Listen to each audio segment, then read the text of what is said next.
Did you know Peter Jackson left out more than 17 years of the Lord of the Rings story out of his movies? And then now we're going to have 2 new Lord of the Rings movies that are going to help us fill in that time gap. Let me tell you more.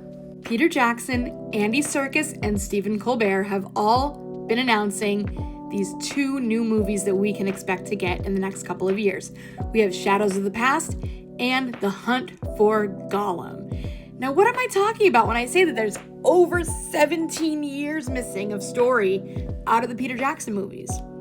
Well, when I say that, I mean The Fellowship of the Ring could have been a lot longer of a movie, let me tell you. When we're going from Bilbo's birthday to when he actually arrives in Bree, that's where this huge time gap is.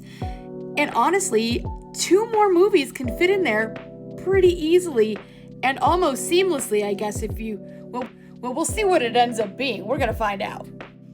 After Bilbo's birthday party, Bilbo takes off and Gandalf and Frodo have that amazing scene looking at that one ring that Bilbo left his nephew Frodo.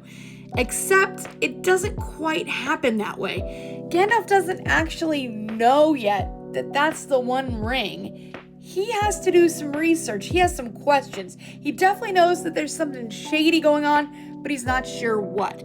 So he leaves Frodo, keep it secret, keep it safe, all that jazz, and he's gone for 17 years.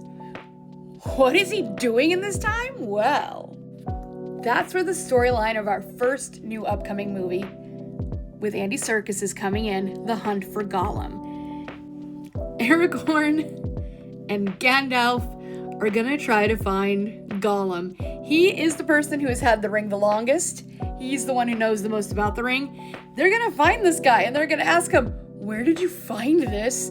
I have so many questions. And it's gonna be a whole sprawling epic adventure that basically covers a page and a half that's only told in past tense at the Council of Elrond chapter.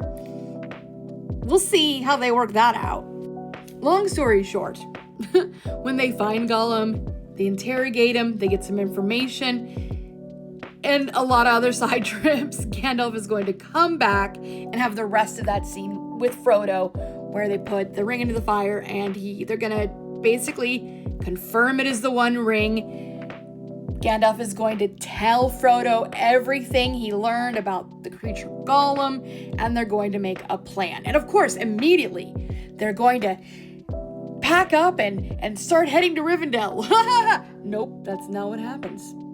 It takes over 6 months from Gandalf leaving the Shire to Frodo leaving the Shire. He really hangs out for a while. They do not think that this is as pressing an emergency as, honestly, we know it to be. And this is where the second movie that we are expecting is going to come into play. There's a lot that happens between Frodo leaving the Shire to Frodo arriving in Bree. So many amazing things. They're going to go through the Old Forest, Tom Bombadil, the Barrow Downs, low-key the best part of all the books, in my opinion. And that is what Shadows of the Past, the Colbert Project, is going to be about. I love saying the Colbert Project. That's so exciting, actually. I'm so excited about that one. Anyways, I hope that explains the timeline, where these next 2 movies are going to fit into the greater story of The Lord of the Rings, and how, weirdly enough, I think they're going to fit in kind of seamlessly. There's definitely a nice, clean, blank space that the movie just blows right past, that these 2 movies can really fill in the gaps. And I think it'd be really fun in future viewing parties to go about halfway into the Fellowship of the Ring, watch the next 2 movies, and then continue on with your extended edition. And let's really, really commit to making this a 24-hour marathon project. All right. Like me, follow me. I am going to try to simplify, clarify, and explain things about the new movies as they're coming out to you guys if that's something you don't have the time or the energy to keep up with. I'll do it for you. It's fine. I'm obsessed. All right. Thanks for watching.